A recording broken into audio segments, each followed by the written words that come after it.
Halo guys, ketemu lagi di channel And The Lovers. Penjelasan lengkap di Boruto chapter 46 tentang karma membuat saya menemukan suatu bahasan yang unik. Karma ini kan pada dasarnya adalah cara para Otsutsuki untuk tetap hidup jika kondisi tidak memungkinkan untuk mereka bertahan hidup. Karena itu, karma adalah salah satu cara Otsutsuki untuk mencapai keabadian. Ternyata, ada 6 cara untuk mencapai keabadian di dunia Naruto dengan berbagai kelebihan dan kekurangannya masing-masing. Apakah itu? Kali ini kita akan bahas. Tapi sebelum lanjut, jangan lupa untuk klik tombol subscribe bagi yang belum subscribe, dan klik tombol like serta share video ini di semua sosmed teman-teman. Oke, kita akan bahas sekarang. Let's check it out.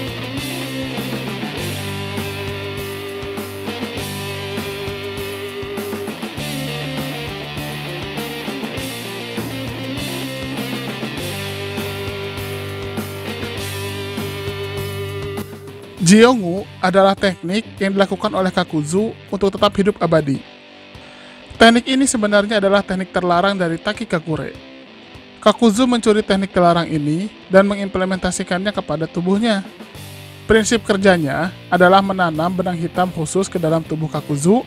Dengan benang hitam itu, Kakuzu dapat menyambung tubuhnya sendiri, menggantikan sel-sel saraf dan otot-ototnya. Dan ada hal utama dari benang hitam ini, yaitu benang ini mengikat jantung yang berfungsi sebagai nyawa cadangan dari Kakuzu. Jumlah jantung yang bisa diikat adalah 5, di mana 4 jantung akan menempel di punggung dan berbentuk topeng, dan 1 jantung akan menempati jantung utama, sehingga dia akan menempel di dada Kakuzu. Selama jantungnya tidak habis, Kakuzu akan terus hidup sampai kapanpun dan tidak akan tua. Karena itulah, untuk membunuh Kakuzu ini, harus menghancurkan seluruh jantung di tubuhnya, dan itu bukan merupakan hal yang mudah. Kakuzu ini pernah ditugaskan untuk membunuh Hashirama sang Hokage pertama, tapi tentu saja gagal. Malah sepertinya Kakuzu yang terluka parah dan hampir mati melawan Dewa Shinobi itu.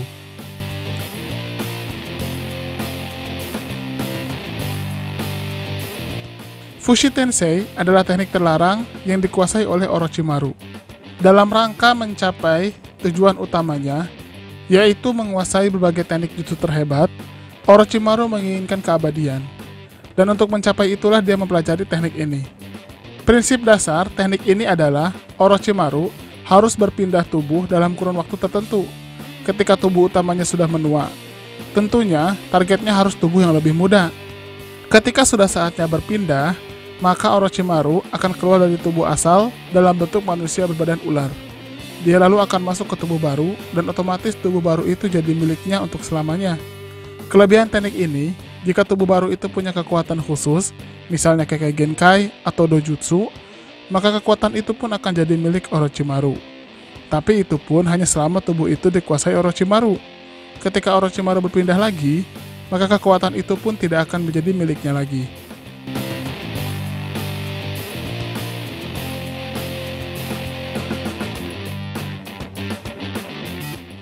Ini merupakan jutsu yang dapat membangkitkan orang mati. Dalam serangan ke Konoha, Orochimaru membangkitkan Hashirama dan Tobirama. Kemudian Edo Tensei dikembangkan lagi oleh Kabuto, yang membangkitkan banyak ninja yang sudah mati di Perang Dunia Ninja keempat. Dalam wujud Edo Tensei, orang yang dibangkitkan bisa memiliki cakra yang tidak habis-habis. Bahkan, jika shinobi itu punya kemampuan khusus atau teknik utama yang menghabiskan banyak cakra atau beresiko, maka semua itu tidak akan ada resikonya ketika dia ada di wujud Edo Tensei. Ibaratnya kayak Maitogai. Maitogai ini, dia mati gara-gara membuka gerbang ke-8. Kalau saja dia dibangkitkan kembali, maka dia bisa mengakses gerbang ke-8 itu tanpa ada efek samping sama sekali, karena pada dasarnya dia sudah mati. Resiko Edo Tensei adalah orang yang dipanggil akan terikat oleh si pemanggil. Jadi meskipun yang dibangkitkan adalah orang baik, jika dia dikendalikan oleh orang jahat, maka dia akan tetap mengikuti pengendalinya. Karena itu, Edo Tensei ini sangatlah beresiko jika yang menggunakannya bukanlah orang yang baik. Yang jadi masalah besar adalah kalau orang yang dibangkitkan dengan Edo Tensei bisa melepaskan diri dari kendali penggunanya. Kalau itu terjadi, maka shinobi itu pun benar-benar seperti hidup kembali. Dengan kondisinya, dia memiliki efek positif dari Edo Tensei. Jadi kalau misalnya ketika di Edo Tensei dia tidak bisa habis cakranya, lalu jika seandainya dia memiliki jutsu terlarang, dia tidak akan terkena efek negatifnya, maka itu pun akan terjadi walaupun dia sudah membatalkan Edo Tensei itu. Madara termasuk yang bisa melakukan ini. Jadi, Edo Tensei ini adalah teknik untuk mencapai keabadian, tapi bagi orang yang dibangkitkan saja. Itu pun kalau teknik ini tidak dibatalkan, atau orang yang dibangkitkan tahu segel untuk tetap memiliki Edo Tensei ini.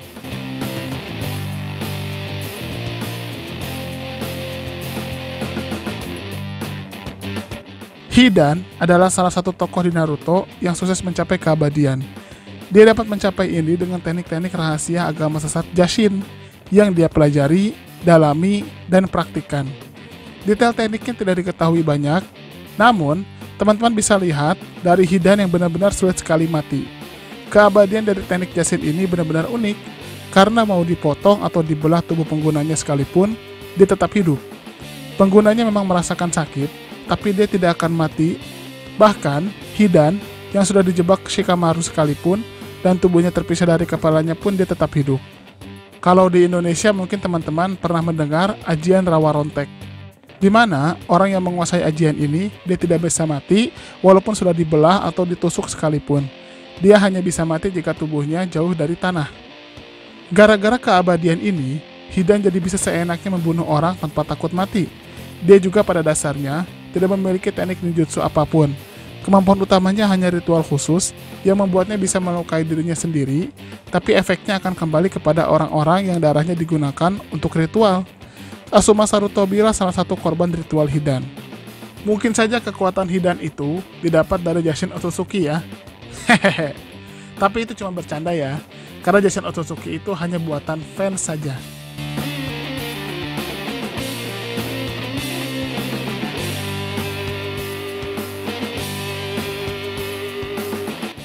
Hitokugutsu adalah teknik yang dikembangkan oleh Sasori.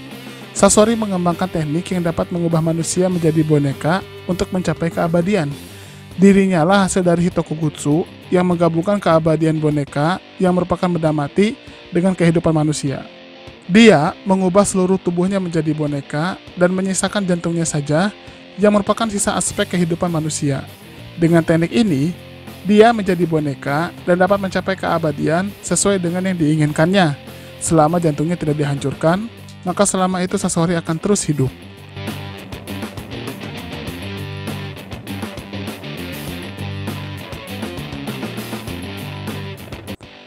Kita tahu jika segel karma ini terjadi jika seorang Otsutsuki itu hampir mati, lalu dia memberikan segel itu kepada manusia atau makhluk berakal lainnya. Dan ternyata ada penjelasan yang lebih rinci tentang hal ini. Karma itu memiliki fungsi sangat mirip dengan aplikasi WinZip atau WinRAR. Teman-teman pasti tahu dong dua aplikasi itu.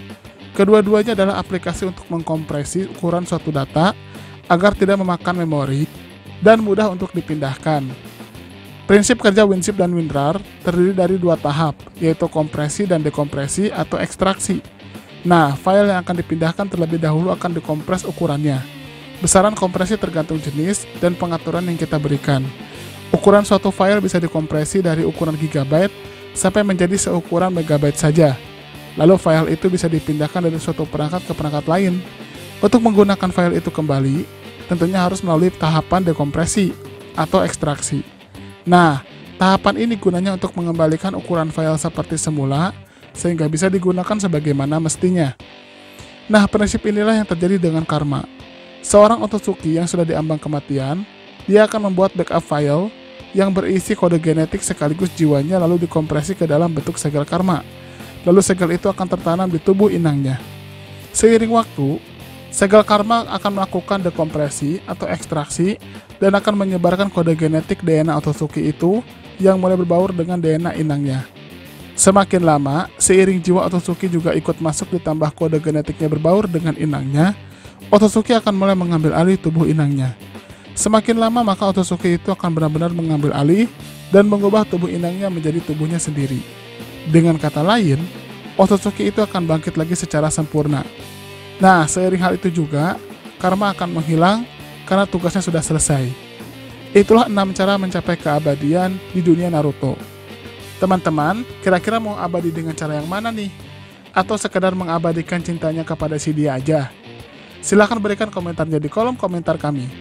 Terima kasih. Ichigo.